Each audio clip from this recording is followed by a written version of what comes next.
जब भी हम घर पर भटूरे बनाते हैं तो हमारे भटूरे एकदम फूले फूले गुब्बारे जैसे जैसे हम ठेलियों पर या रेस्टोरेंट्स में देखते हैं वैसे बिल्कुल भी घर पर नहीं बनते।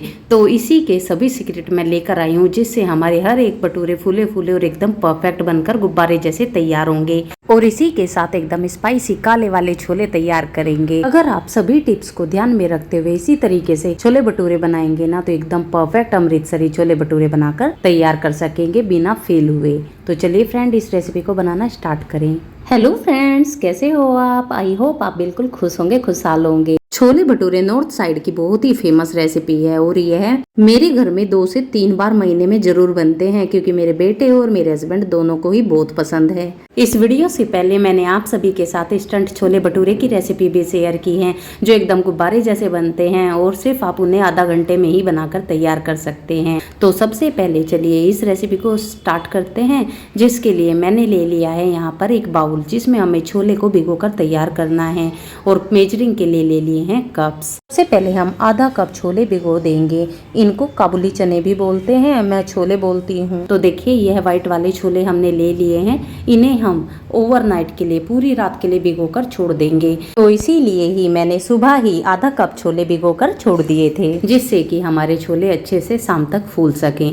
देखिए मैं आपको बिना भीगे छोले दिखाती हूँ और ये भीगे हुए। देखिए ये साइज में कितने बड़े फूल गए हैं, जबकि अभी तो 3 से 4 घंटे ही और भी फूलने हैं तो इस साइज में और भी बड़े हो जाएंगे।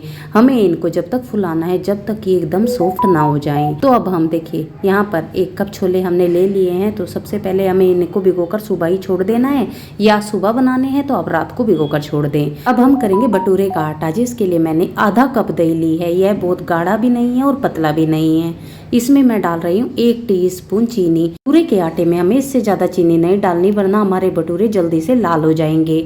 अब मैं इसमें डाल रही हूँ 1/4 कप बिल्कुल बारीक सूजी। आप चाहे तो हल्का सा उसको ग्राइंड कर सकते हैं, बहुत पाउडर नहीं बनाना है लेकिन बारीक से भी हल्की सी बारीक कर लेंगे जिससे कि हमारी सूजी अच्छे से हमारे जो ये दही है उसमें अच्छे से फूल सके। 5 मिनट के लिए इसको रेस्ट पर रख देंगे और एक बाउल लेंगे, इसमें 2 कप मैदा ले लेंगे। मैदे के साथ हम इसमें 1 टीस्पून साल्ट डालेंगे, 1/2 टीस्पून खाने का सोडा, 1/2 टीस्पून बेकिंग पाउडर डाल दिया है। अब इसको हम अच्छे से मिक्स कर लेंगे। अब हम ये आटे की तैयारी करेंगे जिसके लिए मैंने आधा कप पानी ले लिया है। इस आटे में हमें आधा कप पानी की ज़रूरत होगी तो आधा कप पानी में से आधा पानी हम दही के मिक्स में मिला लेंगे। इससे क्या होगा, जब आप इस दही को आटे में मिलाएंगे, मैदे में मिलाएंगे तो पूरे के पूरे मैदे में एक बाइंडिंग आ जाएगी, कुछ सूखा मैदा नहीं बचेगा।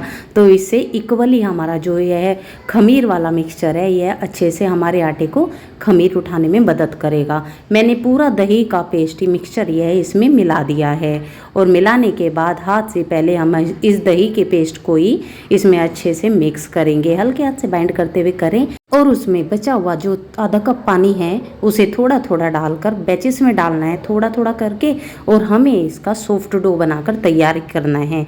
बहुत ज़्यादा नरम भी नहीं और बहुत ज़्यादा टाइट भी नहीं, एकदम सॉफ्ट डो जैसा हम रोटी के लिए बनाते हैं ना वैसा ही आटा हमें इसका बनाकर तैयार करना है। इसलिए थोड़ा थोड़ा पानी डालें और इसका सॉफ्ट डो बना लें। आधा कप पानी में से भी 1 से 1.5 टेबल स्पून पानी बच गया है और हमारा डो बनकर तैयार हो गया है।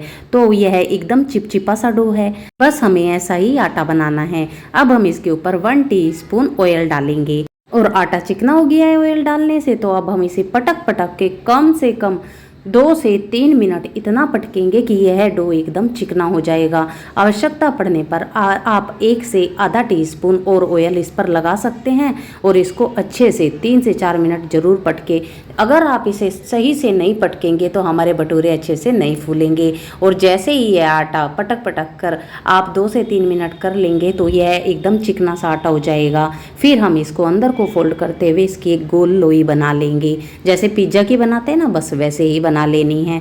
देखिए लोई बनकर हमारी तैयार हो गई है, आटा एकदम परफेक्ट बन गया है। तो मैं अब एक एयर टाइट बॉक्स लेना है, आप कुकर में रख लीजिए या आउट केस में रख लीजिए और फिर उसको आटे को ग्रीस कर देना है ऊपर से और ढक कर हमें इसे गर्म जगह पर कम से कम 4 से 5 घंटे रख देना है। अगर सर्दियां हैं, धूप नहीं निकल रही, आप सर्दी में वीडियो देख रहे हैं तो एक गर्म कंबल ले लीजिए और उसमें इसको अच्छे से कवर कर दीजिए। 7 से 8 घंटे के लिए इसको अच्छे से कवर करके कहीं भी अलमारी में या किसी भी जगह गर्म जगह पर छोड़ दीजिए तो भी आपका आटा एकदम परफेक्ट बनकर तैयार हो जाएगा। लेकिन मेरे पास अभी गर्मियां हैं तो धूप है, बालकनी में थोड़ी सी धूप आई हुई है, तो मैं उसी धूप में इसको 4 से 5 घंटे के लिए छोड़ रही हूँ, जिससे कि आटा एकदम परफेक्टली फूल जाए और फर्मेंट हो जाए। तो अब हम बना लेते हैं छोले उबालने के लिए पोटली। इसके लिए मैंने मलमल का एक छोटा सा कपड़ा लिया है, उसमें 1 टेबल स्पून चाय पत्ती, 1 टीस्पून अजवाइन, 2 छोटी इलायची, 1 तेज पत्ता टुकड़ों में तोड़कर, 1 इंच दालचीनी का टुकड़ा और 1 बड़ी इलायची, 2 लौंग, और इसी के साथ हम डालेंगे 1 टीस्पून कसा हुआ सूखा आंवला, और इसी की हम पोटली बनाएंगे। इससे हमारे छोले एकदम काले कलर में हो जाएंगे, उनका कलर बहुत अच्छा आएगा। तो देखिए मसालों का फ्लेवर भी आ जाएगा और कलर भी आ जाएगा। तो पोटली तैयार है और छोले भी अच्छे से फूल गए हैं। देखिए कितने अच्छे फूल कर डबल साइज के हो गए हैं। मैं आपको एक छोला काट कर दिखाती हूँ। देखिए हमारे छोले एकदम हाथ से ही टूट जा रहे हैं, एकदम सॉफ्ट हो गए हैं। तो इनकी परफेक्ट स्टेज है इनको बॉईल करने की। अब हम इनको डालेंगे कुकर में, लेकिन हमें इस बात का ध्यान रखना है कि हमें सिर्फ छोले डालने हैं, उसका पानी नहीं। इससे क्या होता है, अगर आप इस वाले पानी को यूज नहीं करेंगे ना तो गैस की प्रॉब्लम नहीं होगी। तो हम इस पानी को हटा देंगे, पेड़ पौधों में डाल देंगे। अब इसमें मैं डाल रही हूँ नॉर्मल पानी। तो यह मुझे डालना है छोले से 1 इंच ऊपर तक। देखिए मैंने पानी छोले के पूरे 1 इंच ऊपर तक भरा है, और इस पर डाल रही हूँ मैं 1/2 टीस्पून साल्ट, और डाल देंगे हम इसमें वह पोटली जो हमने बनाकर तैयार की है। अब हम इसको बंद करेंगे। अगर आपको कम टाइम में छोले उबालने हैं ना, आपके पास 4-5 घंटे ही हैं, तो आप गर्म पानी कर लीजिए और उसमें छोले भिगोकर छोड़ दीजिए, तो जल्दी भी फूल जाएंगे। देखिए मैंने छोलों में 5 से 6 सीटी लगाई है, जब तक कि एकदम सॉफ्ट ना हो गए हों। इनका आप कलर भी देख सकते हैं, और देखिए यह छोलों में कैसे थ्रेड सी आ गई है, यह एकदम फट गए हैं और सॉफ्ट हो गए हैं, हाथ से एकदम नरम दबाते ही दब जा रहे हैं। तो छोले तो तैयार हो गए हैं। इस टाइम पर यह पोटली मैं निकाल रही हूँ, क्योंकि अब इसका कोई काम नहीं है। इसमें मसालों का भी फ्लेवर आ गया है और कलर भी अच्छे से हमारे छोलों का डार्क हो गया है। तो अब छोले तो उतार कर मैं साइड में रख दूंगी। अब हम छोले में तड़का लगाएंगे, जिसके लिए मैंने एक लोहे की कढ़ाई ली है और उसमें डाल दिया है 1 चमचा ऑयल। ऑयल के गर्म होते ही मैं इसमें 1 टीस्पून अजवाइन और 1 टीस्पून जीरा डाल रही हूँ। जीरा जैसे ही चटक जाए मैं इसमें डाल रही हूँ 2 से 3 पिंच हींग, क्योंकि हींग इसमें बहुत ही अच्छा फ्लेवर देगा। और 1 टेबल स्पून डाल रही हूँ लहसुन और अदरक का दरदरा सा पेस्ट। आप इन छोलों को बनाने के लिए लोहे की कढ़ाई का ही यूज करें, उससे छोले का कलर ज़्यादा अच्छा आता है।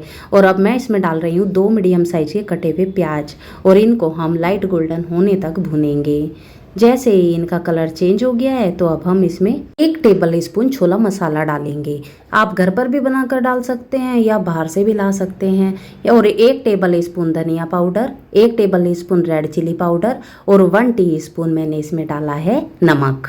और डालकर मसाले को 1 सेकंड के लिए चलाते हुए भूनेंगे। और इसमें हम 2 टमाटर की प्यूरी डाल देंगे। मैंने यहाँ पर 2 टमाटर में 2 हरी मिर्ची डालकर पेस्ट कर लिया था, वही पेस्ट हमने इसमें डाला है। अब हमें इसे ढककर 2 से 3 मिनट के लिए मीडियम टू लो फ्लेम पर पकाना है, जब तक कि ऑयल ना छोड़ दे। देखिए ग्रेवी कितने अच्छे से पक गई है और इसने ऑयल छोड़ दिया है। ग्रेवी को जब तक बिल्कुल पकाना है, जब तक कि ऑयल अच्छे से ना छूट जाए। देखिए मैं दिखाती हूँ कितने अच्छे से ऑयल छोड़ा है, तभी अच्छे से फ्लेवर आता है। इस टाइम पर मैं 1.5 चमची इसमें छोले डाल रही हूँ, और 1.5 चमची डाल रही हूँ पानी, जिससे कि ये अच्छे से मेल्ट हो सके। हम इनको छोलों को क्रीमी टेक्सचर देने के लिए अच्छे से इन छोलों को पीस लेंगे। हमें इसको एकदम अच्छे से मेल्ट करना है चलाते हुए, ये बहुत आराम से हो जाते हैं। देखिए यह क्रीमी टेक्सचर में हमारी ग्रेवी बनकर तैयार हो गई है। तो इस टाइम पर हम इसको 1 से 2 मिनट भूनेंगे, जिससे कि यह ग्रेवी भी थोड़ा सा ऑयल सा छोड़ दे, पक जाए। आप देख सकते हैं कितने अच्छे से पक गई है। इस टाइम पर मैं इसमें 1/4 टीस्पून काला नमक डाल रही हूँ, इससे इसमें बहुत अच्छा टेस्ट आएगा। और इसके बाद मैं डाल रही हूँ छोले को डालकर हम अच्छे से मिक्स कर लेंगे। बहुत ही स्वादिष्ट हमारे छोले बनकर तैयार होंगे। जितने ये इस लोहे की कढ़ाई में पकेंगे ना, तो उतने ही ये काले हो जाएंगे। छोले हल्के से गाढ़े लग रहे थे, तो मैंने आधा कप पानी गर्म करके इसमें डाल दिया है। ठंडा ना डालें इस टाइम पर। और अब हम इसको गाढ़ा होने तक ढककर पकने देंगे। जब तक पकाएंगे जब तक यह अच्छे से पककर तैयार हो जाए। तो देखिए यह आधे पक गए हैं, तो इस टाइम पर मुझे इसमें कुछ इंग्रेडिएंट्स ऐड करने हैं, तो इसीलिए मैंने इनको ओपन कर लिया है। मैं डाल रही हूँ इसमें 3 से 4 हरी मिर्ची बीच से कटी हुई, ऐसे ही ढाबों में डाला जाता है। देखिए जब तक मैंने छोले बनाए तब तक का अक्षज भी आ गया मार्केट से और अपनी बातें बता रहा है, और छोले भटूरे देखकर बहुत खुश हो रहा है कि सब कुछ तैयार होने लग रहा है। और देखिए इतने में बातें करते ही करते हमारे छोले भी पककर तैयार हो गए हैं और एकदम गाढ़े से हो गए हैं। ये ठंडे होने के बाद और भी ठीक हो जाएंगे। ऐसे भी ये इनका पतला और गाढ़ा होना आपके ऊपर डिपेंड करता है आपको कैसे चाहिए, लेकिन भटूरों का ऐसा ही होता है। 1 टेबल स्पून मैंने कसूरी मेथी को अच्छे से डाल दिया है क्रश करके, और फिर 10 से 15 अदरक के लंबे लंबे लच्छे भी इसमें डाल दिए हैं, और इनको मैं चलाकर दिखा देती हूँ। देखिए कितने अच्छे हमारे छोले बन गए हैं, और कढ़ाई में जब तक रखे रहेंगे ना उतने ही काले होते चले जाएंगे। और दूसरी तरफ देखिए हमने इसमें डाल दिया है हरा धनिया बारीक कटा हुआ। अब इन छोलों के लिए हमें तैयार करना है स्पेशल तड़का, जिसके लिए मैंने एक छोटी सी कढ़ाई रख ली है गैस पर। आप कोई भी पैन ले लीजिए और 1 टेबल स्पून इसमें घी डाल लीजिए। अब 2 डाल रही हूँ इसमें लाल सूखी मिर्च, और थोड़ी सी लाल मिर्ची डालकर इस देसी घी को हम छोलों के ऊपर डाल देंगे। ये हमारे छोले बनकर हो गए हैं तैयार, एकदम अमृतसरी काले वाले छोले। आप देख सकते हैं इनका टेक्सचर देखिए और कलर देखिए। जब तक हम इन्हें इस कढ़ाई में रखे रहेंगे ना ये और भी काले होते चले जाएंगे। आप इनका बाद में कलर देखिएगा। तो अब छोले तो तैयार है, चलिए मैं आपको सर्व करके दिखा देती हूँ। देखिए इनका टेक्सचर देखकर किसी को भी यह खाने के मन कर जाएगा। और छोले एक ऐसी रेसिपी है जिसके साथ आप पूरी बनाइए, चावल बनाइए, छोले बनाइए, छोले समोसे बनाइए या फिर भटूरे बनाइए, पर छोलों का अगर स्वाद परफेक्ट नहीं है ना तो सबका टेस्ट खराब हो जाएगा। तो इसीलिए छोले हमें एकदम परफेक्ट स्पाइसी टेस्टी और एकदम काले वाले छोले बनाकर तैयार करने चाहिए। तो चलिए अब हम भटूरे की तैयारी कर लेते हैं। 4 से 5 घंटे हो गए हैं और भटूरे का आटा भी अच्छे से फॉर्मेट हो गया है, तो मैं इसको खोलकर दिखा देती हूँ। देखिए जब हमने आटे को किया था तो आटा कितनी सी जगह में था, बिल्कुल आधा लग रहा था, और अभी फूलकर एकदम डबल हो गया है। देखिए पीछे से भी दिखाती हूँ कितने अच्छे से इसमें होल से दिख रहे हैं। एकदम परफेक्टली हमारा आटा बनकर तैयार हुआ है बिना किसी यीस्ट के। यह हमने बनाकर तैयार किया है एकदम परफेक्ट मार्केट वाला रेस्टोरेंट वाला आटा। अब देखिए मैंने कुछ लोइयाँ बना ली और फ़ोन ऑन करना ही भूल गई, लेकिन चलिए मैं आगे की लोइयाँ दिखा देती हूँ। इतने आटे में से हम पूरे 8 भटूरे बनाकर तैयार कर सकते हैं। ऐसे ही हम थोड़े बड़े साइज के रोटी से थोड़े बड़े साइज के आटे का डो लेंगे और उसको अंदर को फोल्ड करके उसकी लोई बना लेंगे। लोई को हथेली पर रखकर हल्के हाथ से एकदम गोल गोल फिंगर में घुमाते हुए हमें इसकी लोई बनानी है, और इस लोई को बनाकर हम किसी भी प्लेट या फिर किसी भी पैड को ग्रीस करके उस पर रख देंगे। ऐसे ही देखिए मैंने यहाँ पर टोटल 8 लोइयाँ बनाकर तैयार कर ली है। बस 8 भाग में इक्वल पोर्शन लीजिए और उनकी लोइयाँ बनाकर तैयार कर लीजिए।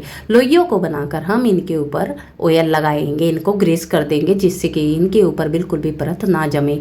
सभी को ग्रीस करके हम गीले कपड़े से हल्के से नमे नमे गीले कपड़े से ढककर इनको 10 से 15 मिनट के लिए छोड़ देंगे। इससे इनमें एयर फिल हो जाएगी और अच्छे से फूल जाएगा आटा वापस से। और अब हम डालेंगे कढ़ाई में ऑयल। जब तक हमारी लोइयाँ फूलेगी इधर हमारा ऑयल भी गर्म हो जाएगा। देखिए ऑयल गर्म हो गया है और 20 मिनट लोई को हो गए हैं, तो इनका फूल कर देखिए साइज पहले से और भी बड़ा हो गया है और इनमें एयर फिल हो गई है। तो इससे हमारे भटूरे बहुत परफेक्ट जालीदार और परफेक्टली फूल कर गोल गोल बनकर तैयार होंगे। अब हम इस आटे को लेंगे और हाथ पर ऑयल लगाकर इसको अच्छे से हाथ से ही फैला लेंगे। गोलाई में फैलाएंगे और फिर बेलन से मनचाहे आकार में, चाहे तो आप गोल बना लीजिए या मैं बेलन से इसको, क्योंकि मैं बना रही हूँ अमृतसरी छोले कुलचे तो इसीलिए मैं उसी साइज में लंबे आकार में ही बना रही हूँ जैसे कि आपको किसी भी ढाबे या रेस्टोरेंट में मिलते हैं। तो यहाँ पर हमें इनको बिल्कुल पतला नहीं करना है और किनारे थोड़े मोटे रह जाते हैं तो फिंगर से प्रेस करके पतला कर लेना है। और देखिए मोटे से पराठे जैसा हमने इनको बेल लिया है। एक साइड से इस तरीके से उठाएंगे और जब ऑयल एकदम गर्म हो जाए ना, हमें इसके लिए एकदम हॉट ऑयल चाहिए, तभी भटूरे फूलेंगे, वरना फूलेंगे नहीं।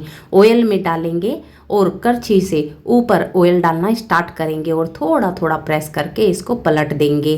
फिर थोड़ा थोड़ा ऑयल डालते जाएंगे, इसके ऊपर हल्का हल्का सा प्रेस भी कर दे बीच में, और ऑयल डालकर हम इनको जब तक के लिए फ्राई करेंगे जब तक कि इनका कलर परफेक्टली गोल्डन ब्राउन ना हो जाए, ये परफेक्टली चारों तरफ से पूरे के पूरे क्रिस्पी एकदम फ्राई ना हो जाएं। तो देखिए कितने अच्छे से हमारा भटूरा फूल गया है। इसको हम निकाल लेंगे।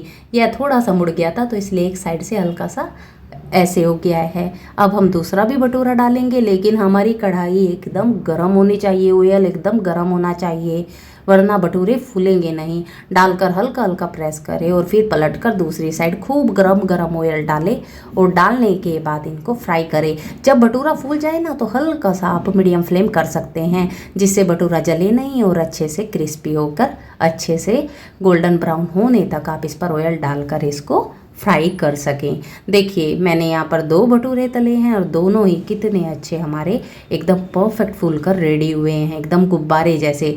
आपको मैं एक भटूरा और तलकर दिखा रही हूँ, जिससे आपको विश्वास हो जाए कि हर भटूरा एकदम फूला फूला ही बनेगा। और देखिए इस पर भी मैंने हल्का सा प्रेस किया और गरम ऑयल डाला, जैसे ही बबल बने पलट दिया, और इसके ऊपर भी मैंने गरम गरम ऑयल डाला और जहाँ से फूल गया हल्का हल्का सा प्रेस भी किया। इसी तरीके से हमारे सभी भटूरे एकदम अच्छे से फूल कर देखिए गुब्बारे जैसे बनकर तैयार हो रहे हैं। अगर आप भटूरों का आटा करते हुए इन छोटी छोटी चीज़ों का ध्यान रखेंगे ना, तो आपका आटा कभी भी नहीं बिगड़ेगा और एकदम परफेक्ट भटूरे बनकर तैयार होंगे, एकदम रेस्टोरेंट जैसे। और हमें इसको जब तक फ्राई करना है जब तक कि अच्छा सा लाइट गोल्डन कलर ना आ जाए। अगर आप ज़्यादा अच्छे से इनको फ्राई नहीं करेंगे तो ये नरम हो जाएंगे और दब जाएंगे। लेकिन हम बिल्कुल अच्छे से ऑयल डालते हुए एकदम परफेक्टली लाइट गोल्डन इनको फ्राई करेंगे। देखिए हमारे परफेक्टली भटूरे बनकर तैयार हो गए हैं और देखिए इनको सर्व कर लेते हैं इन छोलों के साथ। इन भटूरों को देखिए कितने अच्छे एकदम फूले फूले, हर एक भटूरा एकदम परफेक्ट क्रिस्पी। देखिए कितने शानदार रेस्टोरेंट स्टाइल अमृतसरी छोले भटूरे हमारे घर पर ही बनकर तैयार हो गए हैं। इसी के साथ मैं दे रही हूँ प्याज का लच्छा, और इसके साथ मैं आम का अचार सर्व कर रही हूँ। आप मिक्स अचार सर्व करें और हरी मिर्ची। वैसे तो वहाँ पर मिक्स अचार ही सर्व करते हैं, लेकिन मेरे पास नहीं था तो मैंने आम का अचार ही सर्व कर दिया है। और देखिए यह काले वाले छोले, यह तो सभी को पसंद होते हैं और इन्हें देखते ही खाने का मन हो जाता है। तो ऐसे छोले भटूरे किसे पसंद नहीं होते। अगर आपके भी परफेक्ट भटूरे नहीं बनते हैं ना, तो आप इस तरीके से बनाएं, कभी भी फेल नहीं होंगे। एकदम परफेक्ट भटूरा घर पर बनाकर तैयार कर लेंगे। तो फ्रेंड इन भटूरों को बनाना बिल्कुल भी मत भूलिए। देखिए कितने अच्छे गुब्बारे की तरह हैं। मैं इनको प्रेस कर रही हूँ तो भी ये प्रेस नहीं हो रहे हैं। देखिए आप देख सकते हैं, देखिए फिंगर से। इस तरह के भटूरे तो बस ढाबा या फिर अमृतसर में ही मिलते हैं। तो इनको बनाइए, खाइए और इन्जॉय करिए। हर कोई आपसे रेसिपी पूछे बिना नहीं जाएगा कि आपने ये कैसे बनाकर तैयार किए हैं। और देखिए मैं अंदर इनमें जालियाँ दिखाती हूँ, जो परफेक्ट भटूरे की पहचान होती है कि कितने अच्छे ब्रेड की तरह इनके अंदर खमीर उठा है, कितने अच्छे से इनका टेक्स्चर आया है। देखिए फूले फूले भटूरे बनाइए, खाइए और इन्जॉय करिए और मेरी वीडियो पर बने रहिए। Okay friend, bye bye.